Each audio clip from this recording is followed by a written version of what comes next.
Recommend na po yung NBI sa OJ na magkaroon ng criminal charges kay Sara. So will this affect it proceedings? No, walang epekto yon sa napipintong impeachment proceedings, walang bearing yun at walang kinalaman yun doon. Sa katunayan, pwede magpatuloy yon ng sabay, pwedeng mauna, pwedeng sumunod. Wala siyang bearing sa impeachment proceedings na isasagawa ng Senado. Sir, but whatever they uncover there, mga evidence, witnesses, pwede po ba yung kunin na lang from the records ng Senate? Kunin sa records ng Senate? Parang, Mukhang mauuna naman sila eh. sir, na yung kung ano makuha nila, kunin na lang ng Senado yun. Hindi kukunin ng Senado yan. Ulitin ko. An impeachment court, like any court, is a passive body. Wala kaming gagawin. Hindi to parang investigasyon ng Senado na mag-iiso kami ng sabpina para sa mga ebidensya o testigo na magpunta. Trabaho yan ng magkabilang panig ng prosecution at ng defense. Kung sakasakali na hilingin yan sa korte o sa NBI, at trabaho din nilang ipresenta yan. Nasa kabilang panig ang tutulan yan at sa parte ng Senado, nasa trabaho naman namin ay magdesisyon o magpasya kaugnay sa mga kahilingan tulad yan.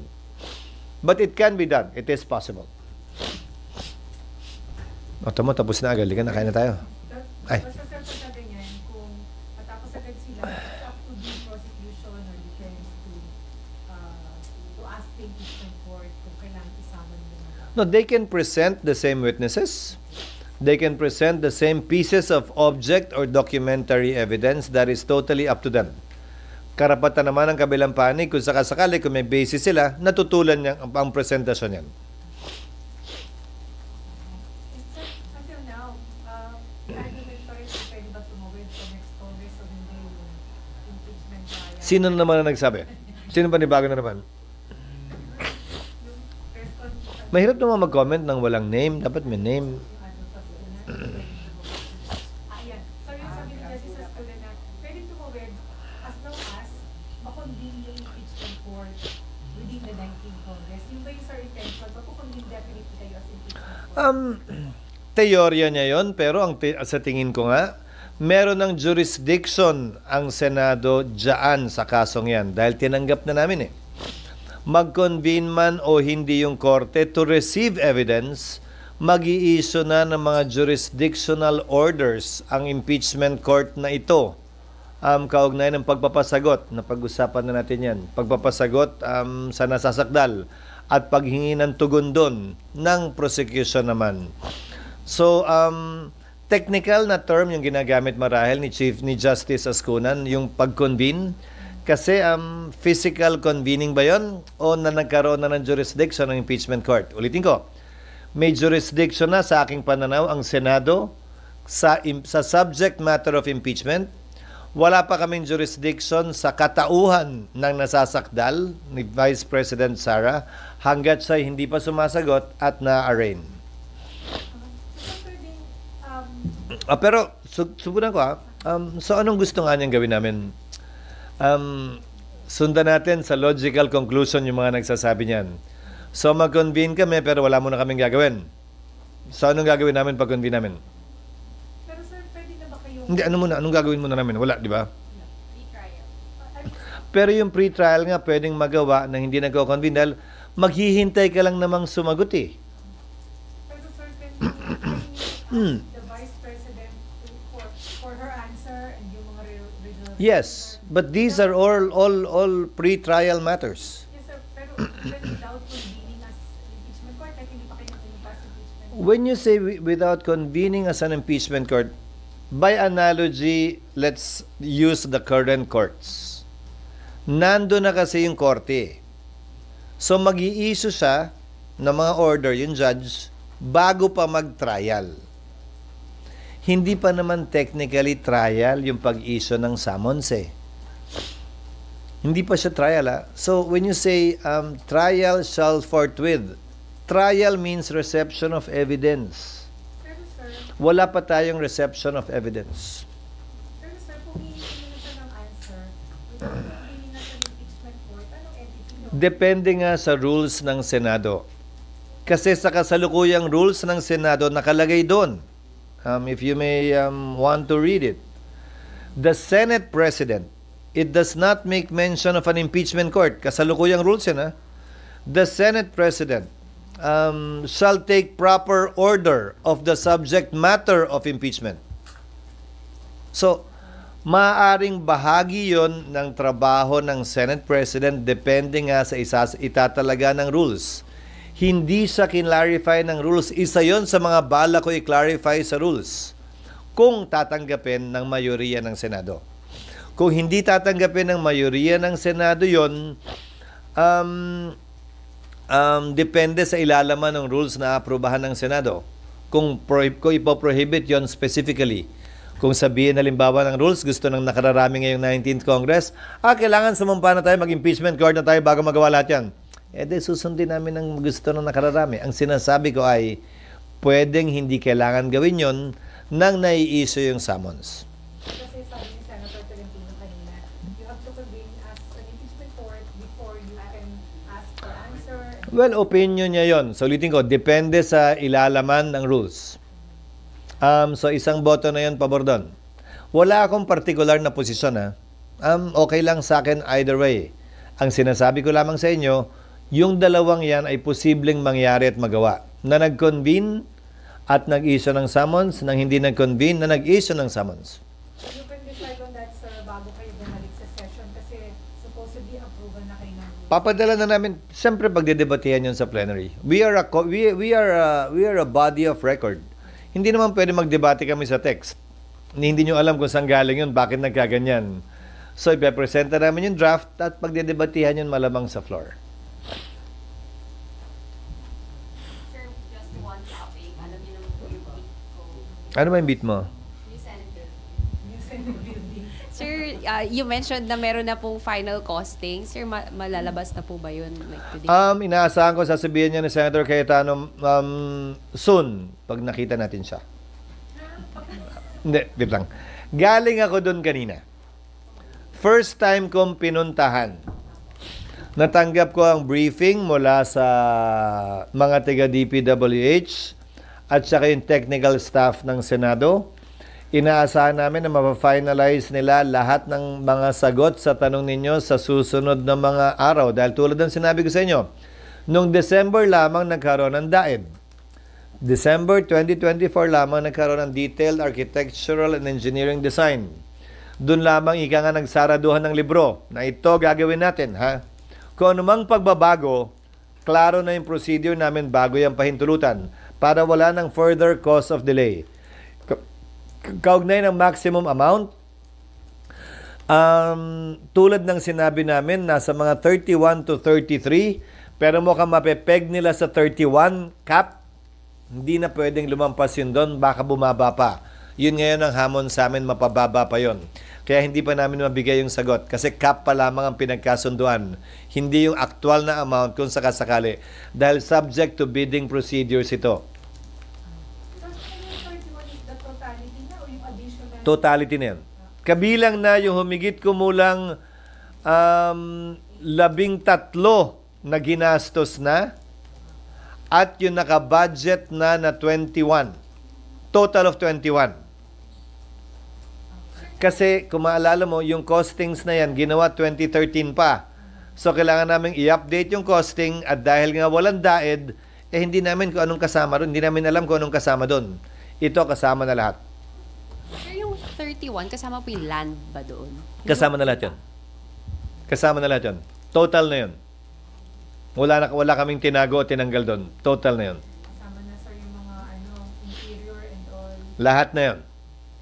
Pati yung plenary. Sir, yung isa po kasi nag-i-issue doon, di ba, na parang inihanda siya for the federalism na magkakaroon ng mas maraming senador, kaya daw po ang laki-laki ng space, maliliit offices. Sir, Na-correct na namin yun. opo. So, sir, ito, for 24 na lang talaga siya. Hindi 24, 28. Ba't nga ba, sir, 28? Para hindi na lumipat yung magiging Senate President, walang babalik ang kwarto pag natanggal. Para hindi na lumipat yung majority leader, yung minority leader, at saka yung, di ba, pro tem. Hindi ka mukha ngayon, di ba, inaangkin na yung kwarto kahit di na sila, di ba? Or, babalik, lilipat. So, So it's 24 senators plus 4 officers of the Senate. The Senate President, the Majority Leader, the Minority Leader, and the Pro Temp. Di ba? Medyo pinag-isipan na? Aminin. May office na doon, ang Commission on Appointments and Meron. Buong 7th floor will be theirs. Magkakaroon na sila ng sarili nilang plenary hall, sariling committee rooms para hindi na sila nakikipag-agawan sa amin. SET, sir. Although, Hindi, ang SET sa Supreme Court eh. Kasi kami yung sumusunod sa justices. Hindi sila yung nagpupunta sa amin. But we can give them an office space there, meaning secretariat. But the plenary hall of the SET nasa Supreme Court yan usually. Di ba? Di ba? Medyo pinag-isipan na. Meron din yan. May mas malaking detention facility na rin. Ano pa? May bodega na rin para sa lahat ng tambak. so yung detention facility for how many? Hindi pa nila fina-finalize kasi kailangan naming hiwalayin syempre yung babae at lalaki. Pero I think we're looking at 4 rooms that can fit about 4 to 6. So mga 24 up to 24. Pero room lang yun, hindi lang limited. Hindi naman, kwarto lang. It's a detention room. It's a detention room. We're still discussing parking kasi kulang pa rin yung parking. I think the total available parking is about 1,200. Pang staff, kulang pa yon. So, kailangan pa ng dagdag sa bisita. But there's still an available space for that. So, magagawa ng paraan easily. Sorry. Ano lang po, first time niyo makita yung building kanina, Yes. what was your impression when you saw it? Does it look 31 billion to you? Hindi pa kasi rough finish pa eh. Wala pa naman finishing eh. Remember, the 31 would include everything already. At wala akong magagawa na ron, inabutan ko na yon. At ayokong payagang matiwangwang yon. You're like constructing 4 buildings. Because you have 4 separate towers. Di ba kung isang kwadrado lang to, 4 na side lang yung pader mo. Dahil 4 yung tower, may 4 na side yung 4 na tower para kang gumawa ng 4 na building na hiwa-hiwalay. Hindi man practical yon, hindi na natin pwedeng pagdebatihan at pag-awayan yan dahil nakatayo na yung building. Kung ako tatanungin mo, dapat kahon ng ginawang building, mas madali yun eh. Ang problema, nandun na yun eh. May 4 ng tori. So walang investigation kung sa pagtatagal niya, sa kung overpriced ba, yung mga nakaraang taon? Para sa akin, wala namang kung may magrereklamo, doon namin naharapin yun. Pero para sa akin, hindi ko trabaho maghanap ng butas. Trabaho kong tapusin yon sa pinakamababang gastos na pwede namin gawin base sa inabutan na namin ngayon. Wala namang indication, sir, na overpriced o Para sa akin, wala. Base sa pagkakakita ko sa building kanina dahil yung floor area mismo ay malawak naman talaga. Maganda yung gusali. Pero kung ako matatanungin mo, hindi ko pipiliin yung ganda. Pipiliin ko mas mura at praktikal. Pero nandun na tayo eh. Wala na tayong magagawa. We simply have to make do with what we have. We simply have to make do with the cards dealt to me right now and at this point in time.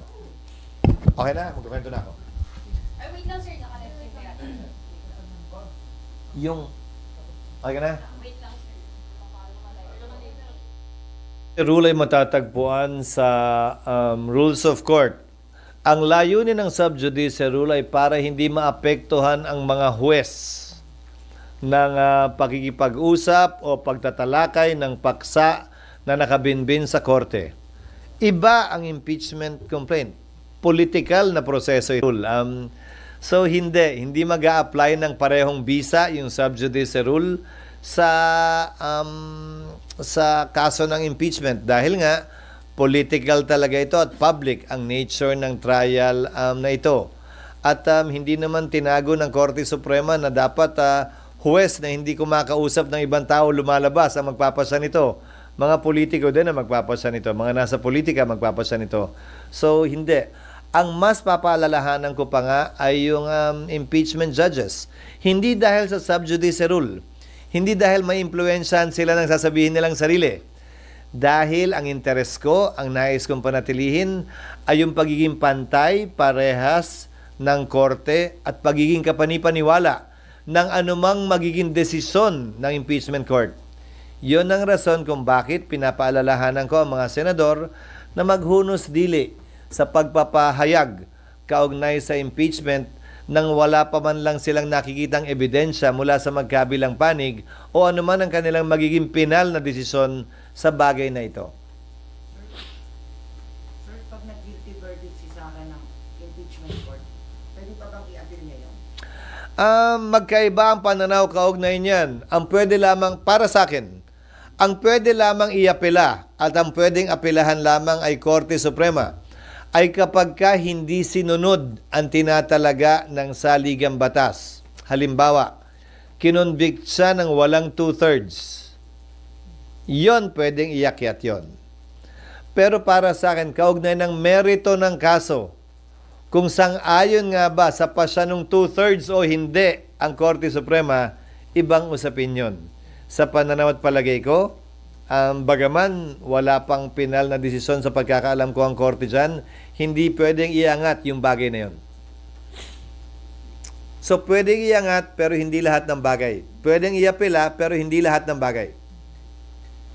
Sir, pati the punishment, no? Kasi may choice naman kayo kung hindi ka Well, ang nakalagay sa Constitution kasi, guilty or not guilty lang eh. At pag sinabing guilty, ang parusa ay pagkakatanggal sa pwesto at absolute perpetual disqualification. Walang sinabi na pwede kami magpataw ng mas mababang parusa. Kung yan ang pagdesisyonan ng korte, nagpataw ng mas mababang parusa at hindi yung pagkakatanggal at absolute perpetual disqualification, yung bagay na yun, sa paniniwala ko, pwedeng iangat yon. Kasi wala din yon sa saligang batas. Pero yung pasya mismo, kung guilty o not guilty, sa pananaw ko ay walang judicial review doon.